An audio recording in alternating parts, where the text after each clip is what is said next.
저희는 11월 4일에 합니다. 4일이요? 네. 제가 전에 국무회의 때 그 얘기 한번 했잖아요. 특정 분야, 그러니까 여성에 대한 구조적 성차별은 광범위하게 지금 네. 존재하는데 아주 광범위하게 있잖아요. 그죠? 그런데 아주 특정한 영역에서는 예외적으로 네. 남성들이 차별받는 부분들이 있을 수 있다. 네. 아주 극히 일부 영역. 네네. 네, 그 부분도 잘 챙겨보자. 네, 그런 말씀드리는데. 맞습니다. 네. 그래서 뭔 조치를 하셨던가 보더라고요. 그런 부분에 대해서 뭘 하기 위한 조치를 하신 네네. 것 같은데, 네. 저한테 쪽지가 많이 와서, 네. 왜 여성차별이 이렇게 심각한데 남성차별 얘기를 하냐, 라고 얘기를 하던데, 지금 뭐 하고 계세요?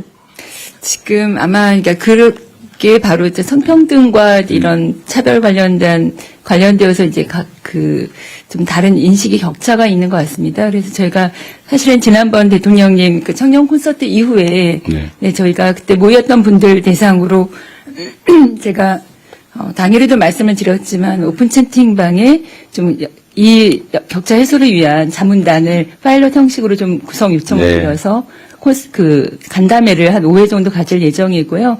일단 저희 성평등 가족배 관련 과가 만들어져서 이 부분 해소를 위한 그 전문가와 함께 노력을 좀 하고 있습니다. 네. 어쨌든 이게 우리 사회의 갈등 대립이 너무 심해가지고 네. 말만 하면 이게 갈등이 되더라고요. 저한테 어떤 권유가 있냐면 네. 아예 말을 하지 마라. 특히 네. 젠더 갈등에 관해서는 해법이 없으니 아예 말을 하지 말라는 권고도 많이 해요. 네. 실제로 좀 회피하는 측면들도 있거든요. 네. 그런데 그럴수록 있는 문제를 네. 꺼내놓고 토론해야지. 네, 그리고 맞습니다. 불합리한 결론을 다 시정해 가야지. 네. 이쪽이 더 큰 문제가 있으니까 이쪽이 작은 문제는 덮자 이렇게 하면 안 되잖아요. 네. 그러니까 우리 분명한 거는 네. 우리 사회 전체적으로 구조적인 성차별이 여성에 대해서 심각하다. 네. 그리고 승진 제한이라든지 네. 많잖아요. 사실 국민의힘만 봐도 제가 아무리 여성들 승진 많이 시키려고 진짜 노력했거든요. 근데 잘 안 돼요. 네. 이게 구조적인 문제죠. 네, 맞습니다. 그러니까 뭐 그런 게 온 사회 영역이 있는데 네. 유리천정 문제도 그렇고 그러나 또 특정 영역에서는 반대 현상이 없지 않다 이 말이에요. 네, 또 맞습니다. 그런 의심도 있어요. 네. 그리고 소외되는 느낌도 있단 네. 말이에요. 근데 거기에 대해서는 그게 진실인지 네.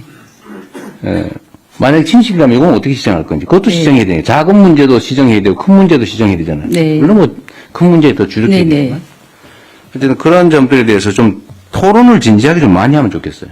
네, 네. 있는 아프지만 네. 상처를 해집어야 치료를 할 거 아닙니까? 네. 어쨌든 그렇다고 회피하지는 않았으면 좋겠다는 말씀 하나 드리고요. 네, 네. 그래서 그것도 그런 오해가 발생하지 않게 뭐 가족부 장관께서 잘못했다는 얘기 전혀 없고 네, 네. 네. 어쨌든 너무 이 불신과 대립이 네. 심해요. 그럴수록 대화 진짜 많이 해야 된다. 네. 토론 많이 해야 된다. 네. 그 말씀드리는 거예요. 네, 대통령 좀 더 네, 말씀드리면요. 그 부분이 사실은 그동안 저희가 어쩌면 문제로 느끼는 분들이 있으나 회피해왔던 문제 같아서 적극적으로 저희는 이 부분을 토론해서 문제를 꼭 해결하겠다는 그런 마음으로 임하겠습니다. 어쨌든 얘기를 많이 들어주시고요. 네. 어쨌든 끙끙 앓지 않게 해주세요. 네. 억울하다 이런 생각 안 들고 네, 네. 또 오해만 풀어주고 네. 문제가 있으면 시정하고 네. 크든 작든 간에 너무 우리 청년 세대들은 너무 안타까운 세대 아닙니까? 네. 우리는 기회를 많이 누리면서 살아온 세대인데 힘든 세월을 살긴 했지만 희망 있는 세상을 살았잖아요. 네.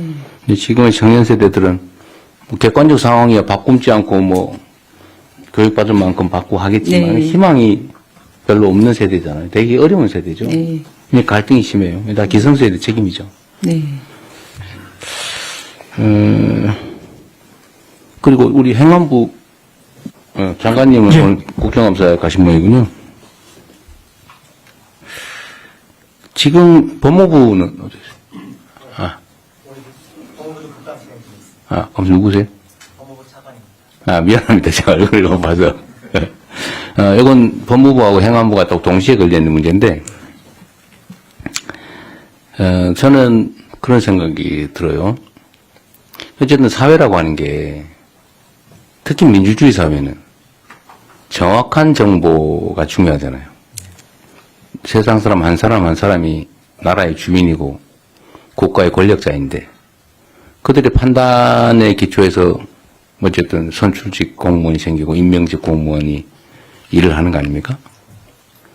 그래서 정확한 정보가 중요해요. 정확한 판단을 해서 정보가 정확해야 되는데 이 가짜 정보, 왜곡 정보로 사람들이 판단을 흐리려는 시도가 너무 많아진 세상이 된 것 같습니다. 과거에는 이게 주류는 아니었는데 요즘은 그게 마치 실력처럼 거짓말을 해가지고 세상 사람을 속여서 판단을 흐리게 하는 게 마치 무슨 능력인 것처럼 이렇게 생각하는 부류가 있는 것 같습니다.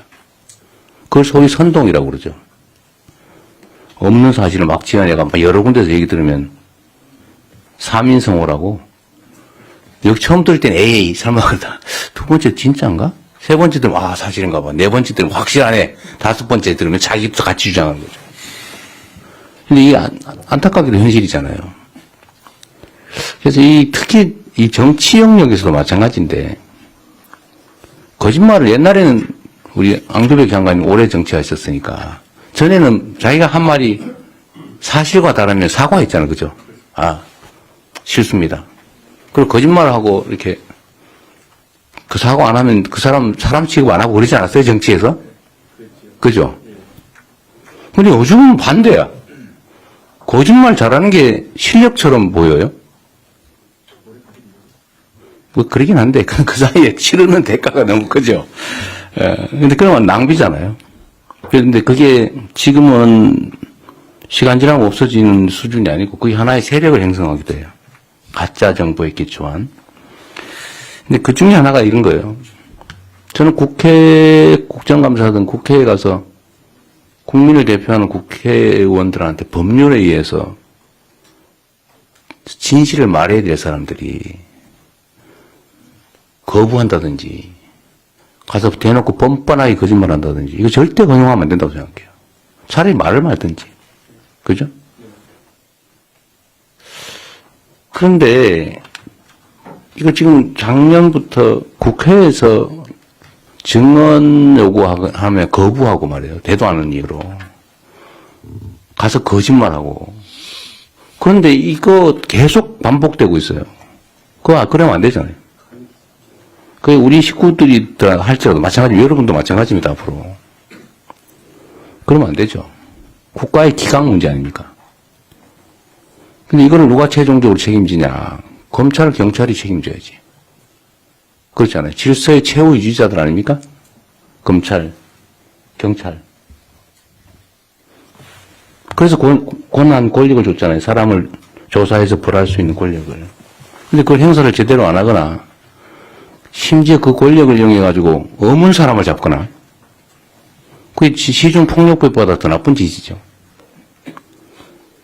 사람 잡아 가두고 감금하는 거나, 그거 하고, 엉터리 수사 재판해가지고 어문 사람도 잡아 감옥 넣는 것 중에 어떤 게 더 나쁩니까? 국민이 준 권력으로 하는 게 더 나쁜 거죠. 사건을 덮는 것도 마찬가지예요. 나쁜 짓 했으면 상응한 대가를 치르게 해야 질서 유지가 되지. 그래서 위증 사건 고발을 내가 알기로는 수없이 했는데 왜 수사를 안 합니까? 왜 그냥 내비두는 거예요? 내비두니까 계속 그러는 거 아니에요? 우리 국무위원들도 국회 가서 말도 안 되는 이유로 출석 거부하거나 그러시면 안 됩니다. 가서 또 거짓말하고 그러면 안 돼요. 거짓말할 일을 하지 말아야지, 아예. 뭐 문제가 있으니 거짓말하는 거 아닙니까? 그 수사 상황 체크를 좀 해주세요. 네. 왜 안 하고 있는지. 고발은 언제 됐고, 수사는 어떻게 하고 있고, 처분은 어떻게 했는지. 그리고 어떻게 빨리 처리할지, 배고파가지고 계란 한 판 훔친 거 잡는 것보다 훨씬 더 중요한 일이지 않습니까?